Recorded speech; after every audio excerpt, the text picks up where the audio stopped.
try to dominate another nation. No world order that elevates one nation or group of people over another will succeed. No balance of power among nations will hold. The traditional divisions between nations of the South and the North make no sense in an interconnected world. I think its task will be to develop an overall strategy for America in this period when really a new world order can be created. It's a great opportunity. The globalists, who know that Obama is going to promote their plan, want to make him such a superhero that nobody will question what he's doing. He is very much a product of the system that he is now technically in charge of. Obama alone, or the Democrat Party alone, is not responsible for his massive rock star status. It's been done by the media. This establishes that Obama is an unapologetic globalist who holds no one nation above another, despite its policies. Perhaps we should move towards a society more like China if that's the case. After all, on the 60th anniversary of the communist Mao regime takeover, the Empire State Building, once a proud symbol of the United States, was lit in the colors of the Communist Party halfway across the world. In fact, following the United Nations Copenhagen Conference in December of 2009, the Washington Post ran the headline, "Copenhagen Climate Deal Shows New World Order May Be Led by U.S., China." The Copenhagen Conference was disguised as a summit that would save the planet from man-made global warming by cutting carbon emissions. When taking a look at the almost 200-page document that was being proposed, it becomes evident that this was yet another attempt to establish global government and set up a global tax. In Section 38, it states, "The scheme for the new institutional arrangement under the Convention will be based on three basic pillars: government, facilitative mechanism, and financial mechanism." In Section 47, subsection F, it discusses cap-and-trade schemes and carbon taxes and the use of new and existing flexible carbon market mechanisms. These cap-and-trade schemes were just that, a scheme to further transfer the wealth from the poor to the ultra-rich. One of the ways it will drive the change is through global governance and global agreements. The fact that our president even attended should be considered treason. Just weeks before the conference, ClimateGate hit the media. Secret emails confirm that many of the United Nations lead scientists had engaged in fraud in order to promote the idea that man-made global warming was occurring and that carbon dioxide was a toxic gas. In reality, they admitted the Earth had been cooling for the last decade and that they had destroyed the source data in order to ensure the scientific community would be unable to review their findings. Bill Jones was forced to resign from his position at East Anglia University, and Penn State has launched an investigation into Michael Mann. Because of the scandal, many countries refused to sign the agreement, and instead only 25 heads of state, including rock star President and Savior Barack Obama, signed a much shorter and broader accord. The document states that a high-level panel will be created, and that parties will be subject to domestic auditing, supervision, and assessment. The climate conference in Copenhagen is another step towards the global management of our planet.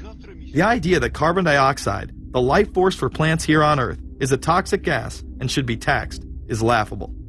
There have been numerous periods of time in which the Earth has had vastly more carbon in the atmosphere than present day.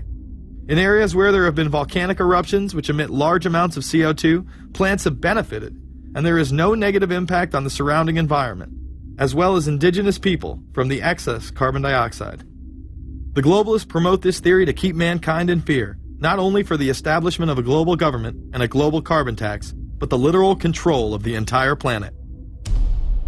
An even darker side to the scam of man-made global warming exists. In reality, it's about population control. Ted Turner reveals himself here in this interview with Charlie Rose. We've got to stabilize the population. When I was born, there so what's wrong with the population? I mean, with too many people. That's why we have global warming. We have global warming because too many people are using too much stuff. We've got to stabilize population. On a voluntary basis, everybody in the world's got to pledge to themselves that 1 or 2 children is it. Not doing it will be catastrophic. We'll have 8 degrees, we'll be 8 degrees hotter in 30 or 40 years, and basically none of the crops will grow. Most of the people will have died, and the rest of us will be cannibals. Civilization will have broken down. What the few people who are left will be living in a failed state like Somalia or Sudan, and living conditions will be intolerable. The droughts will be so bad there'll be no more corn growing. It will not doing it is suicide. Unbelievably, when Turner met with other globalists, David Rockefeller, Warren Buffett, Bill Gates, Michael Bloomberg, and even Oprah Winfrey to discuss population control, they were portrayed as superheroes.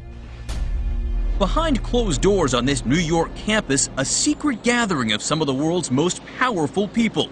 Gates, Buffett, Bloomberg, Winfrey. It was like the Super Friends. In the great hall of the Justice League, there are assembled the world's 4 greatest heroes. Together with others at the meeting, including George Soros, Ted Turner, David Rockefeller, they're worth more than $125 billion. The new Superman and Wonder Woman, the super rich friends, not fighting bad guys, but fighting for good nonetheless. Would a superhero call for a one-child policy? Would a superhero call for population control? In a recent interview, he claims that 2 billion people would be ideal. That means 4 billion plus must die to accommodate a man who owns more acreage than anyone else on the planet. Let's not forget that Ted Turner is the president of the United Nations Foundation. There are countless examples of how we are being indoctrinated to accept these kind of conditions and believe that man and his activities are the problem. From the promotion of climate cops, we're the carbon cops and we're on the lookout for energy wasters, to phony liberals and conservatives getting together to promote climate change. Hell, let's face it, we're polar opposites. We couldn't be further apart. I'm on the left, And I'm usually right. And we strongly disagree. except on one issue. Tell them what it is, Reverend Pat. That would be our planet. Taking care of it is extremely important. We all need to work together, liberals and conservatives. So get involved. It's the right thing to do. Now there you go again. The New World Order will stop at nothing to achieve planetary dominance, whether it be assassination, wars based on lies, and even a phony environmental movement. So it should come as no surprise that they have been tracking, tracing, and databasing our lives for years. Many people are aware that the Bush administration engaged in warrantless wiretaps on American citizens. What they don't understand is that it has come out in court that all the major telecommunications companies have been secretly storing every piece of data received from our phones and our computers and handing them over to the National Security Agency. You heard about the government secretly listening in on phone conversations without a warrant, but there is evidence that your email is also being tapped. The government has been intercepting most emails as part of its terrorist surveillance program. That program has been criticized as illegal because it's missing an important ingredient: search warrants. Several years ago, Klein says he came to suspect that AT&T had installed secret computer gear designed to spy on internet traffic at the request of the National Security Agency. This is just a small part of the picture, as AT&T was not the only company involved and emails were not the only issue. The NSA was installing Norris Insight systems, which are capable of monitoring billions of bits of internet traffic per second.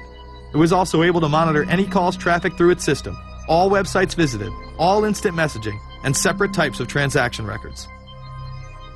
The secret room at AT&T contains gear which enables the government to look at every individual message on the internet and analyze exactly what people are doing.